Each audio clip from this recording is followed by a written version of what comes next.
The first stage of learning a scale pattern is inevitably playing it up and down, but how can you ensure that your solos and improvisations don't simply become scale runs? In today's lesson, I'll be showing you how to avoid that and develop your visualization of a major scale pattern through the use of sequencing and arpeggios.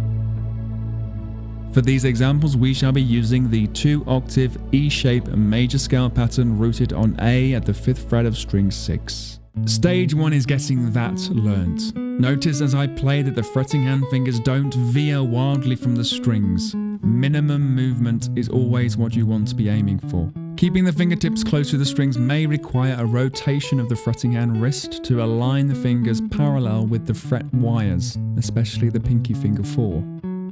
A couple of other things to consider. You should play a scale pattern from the root so you hear the notes and intervals in relation to that root. This can be helped with a constant pedal of the root note, or the chord formed upon the root, or even a chord progression from the key of your chosen scale.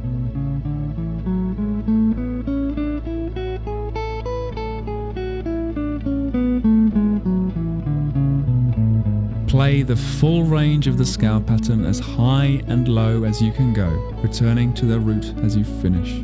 Do also work with a metronome and use learning the scale and these following exercises as an opportunity to work on your alternate picking technique, alternating down and up picks.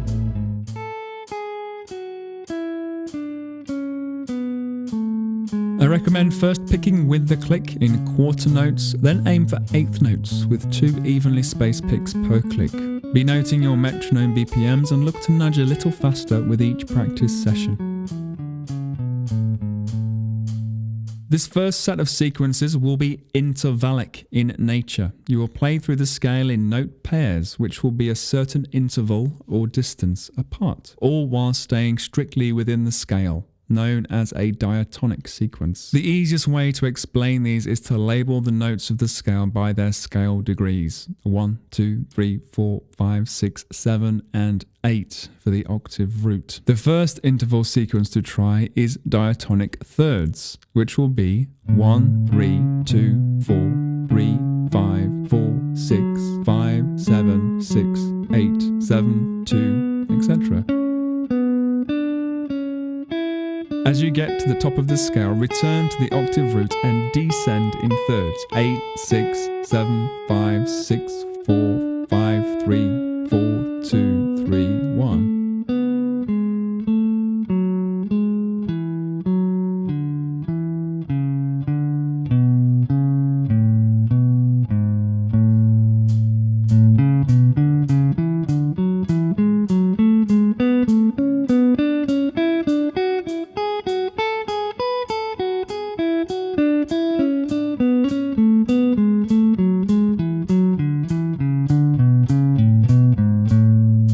Now, you can work all diatonic intervals within 1 octave, that's thirds, fourths, fifths, sixths, even sevenths. I'd recommend initially focusing on thirds and fifths. The fifth sequence is 1, 5, 2, 6, 3, 7, 4, 8, etc.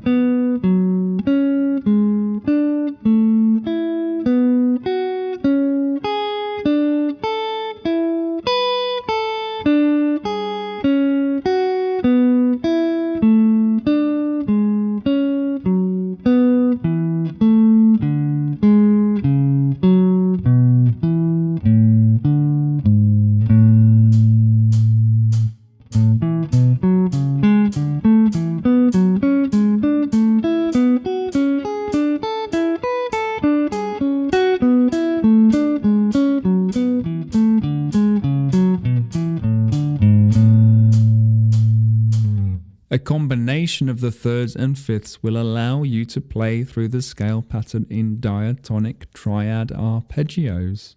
That would be 1, 3, 5, 2, 4, 6, 3, 5, 7, 4, 6, 8, 5, 7, 2, 6, 8, 3, 7, 2, 4. In doing so, you are defining the notes of each 3-note triad within the key derived from the scale. A major, B minor, C sharp minor, D major, E major, F sharp minor,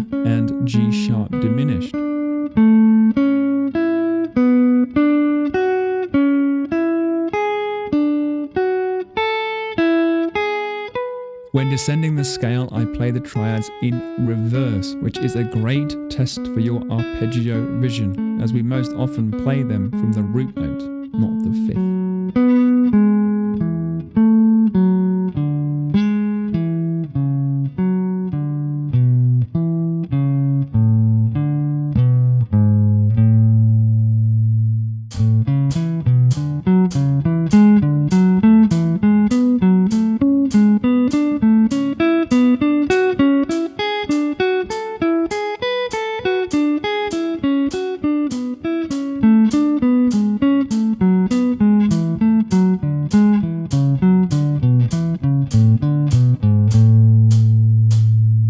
The other type of sequence is widely known as a number sequence, in which you play a certain number of notes in a specific direction. The two classics are 3 in a row and 4 in a row. Considering first 3 in a row, that would be 1, 2, 3, 2, 3, 4, 3, 4, 5, 4, 5, 6, 5, 6, 7, 6, 7, 8, etc.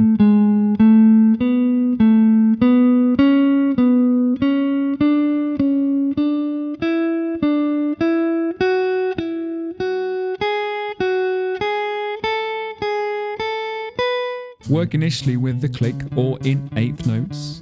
Then, especially with 3 in a row, it lends itself nicely to an eighth note triplet rhythm with 3 evenly spaced picks per click.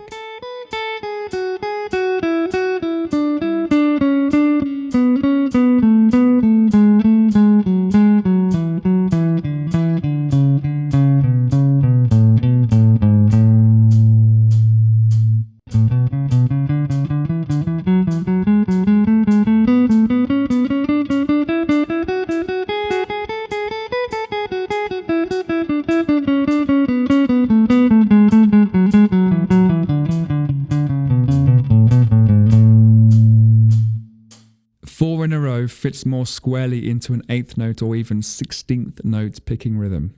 4 in a row will be 1, 2, 3, 4, 2, 3, 4, 5, 3, 4, 5, 6, 4, 5, 6, 7, 5, 6, 7, 8, etc.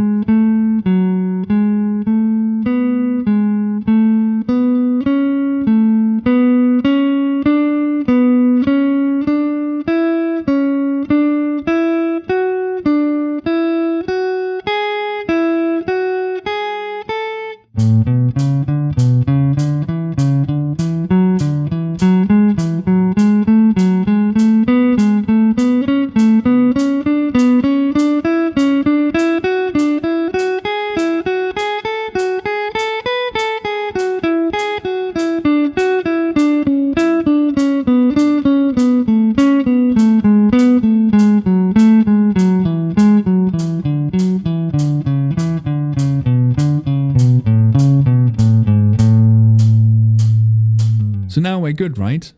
Well, perhaps, but there's a lot more you can do with these ideas. The thing to consider with sequences, particularly those from intervals, is that the intervals can work in either direction, creating several sequencing possibilities. Our first examples found the intervals moving in the same direction as the scale, but you could also ascend the scale whilst playing descending thirds. Then descend the scale with ascending thirds.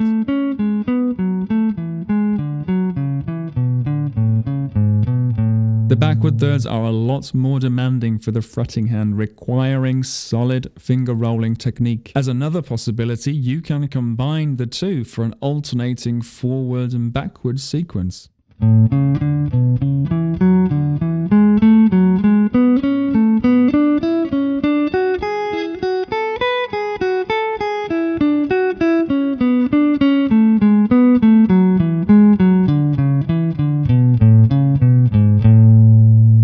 For the number sequence, you can also try them in the opposite direction and do a backwards 3 or 4 in a row sequence.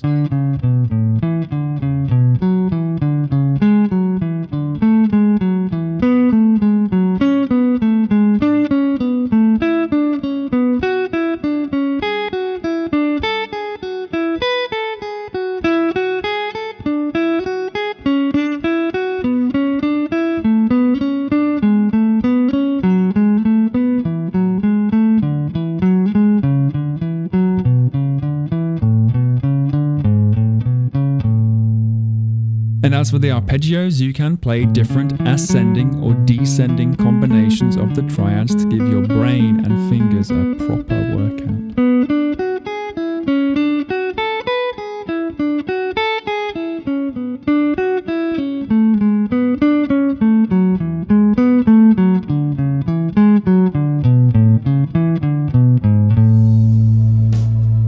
And it goes without saying that all of these ideas should be explored from different root notes and different scale patterns. For ideas on scale patterns to work with, you should definitely check out my Caged Clarity ebook, or even Guitar Rutbuster's Essential Theory, my comprehensive video course, both available from my online store with the link in the description. Whilst you're there, be sure to pick up your free copy of Fretboard Mastery, my guide to learning the notes of the fretboard in just a few days. Tabs of all the sequences will be available to all members of my Patreon group. You can help support the channel and get exclusive bonuses each month for less than a cup of coffee.